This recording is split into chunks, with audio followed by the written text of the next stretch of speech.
George Bernard Shaw जो बहुत बड़े नाटककार हुए और जिन्हें बाद में नोबेल प्राइज़ भी मिला, तो जब वो स्ट्रगल कर रहे थे, जब वो अपनी प्रतिष्ठा के लिए संघर्ष कर रहे थे, तो उनके सामने भी ये चुनौती थी। उनसे बड़े बड़े नाटककार पहले हो चुके थे, कोई क्यों एक्सेप्ट करे जॉर्ज को। तो जॉर्ज ने भी एक पॉलिसी बनाई। उन्होंने कहा सबसे बड़ा नाटककार कौन? लोगों ने कहा शेक्सपियर। तो उन्होंने कहा बस लीजिए, अब शेक्सपियर पर पिल पड़े जॉर्ज।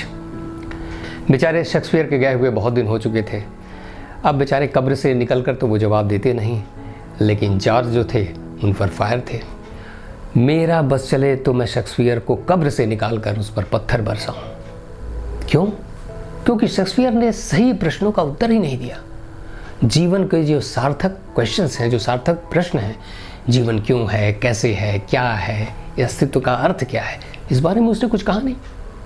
वो एक निरर्थक नाटककार था, आप चढ़ाए हुए उसको सर पर। एक बार जॉर्ज से पूछा गया कि मॉलियर, इब्सन, चेखव और शेक्सपियर में सबसे बड़ा नाटककार कौन है?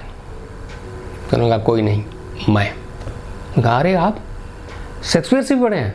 बोला हाँ, इसलिए कि मैं शेक्सपियर के कंधे पर खड़ा हूँ। शेक्सपियर के कंधे पर मैं खड़ा हूँ, इसलिए मैं बड़ा हूँ। पर वही जॉर्ज जब इस्टेब्लिश हो गए, जब उन्हें मान्यता मिल गई, जबकि उनकी प्रतिष्ठा बहुत बढ़ गई, उन्हें नोबेल प्राइज़ भी मिला, तब एक बार जॉर्ज ने कहा था कि शेक्सपियर मेरे लिए माँ की दूध की तरह है। तो क्या जॉर्ज पहले नहीं जानते थे कि शेक्सपियर से वो बहुत कुछ सीख रहे हैं? उन्हें वो ऊर्जा मिल रही है जो माँ के दूध से बच्चे को मिलती है। तो जॉर्ज ने ऐसा क्यों किया होगा? निश्चित रूप से जब किसी बड़े की आलोचना करोगे तो लोगों की नज़र आपकी तरफ आएगी। आप कौन हैं?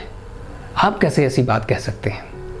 और अगर आप में वो तर्क है, वो लॉजिक है, वो समझाने का मुद्दा है, तो लोग आपकी प्रतिभा को पहचानेंगे।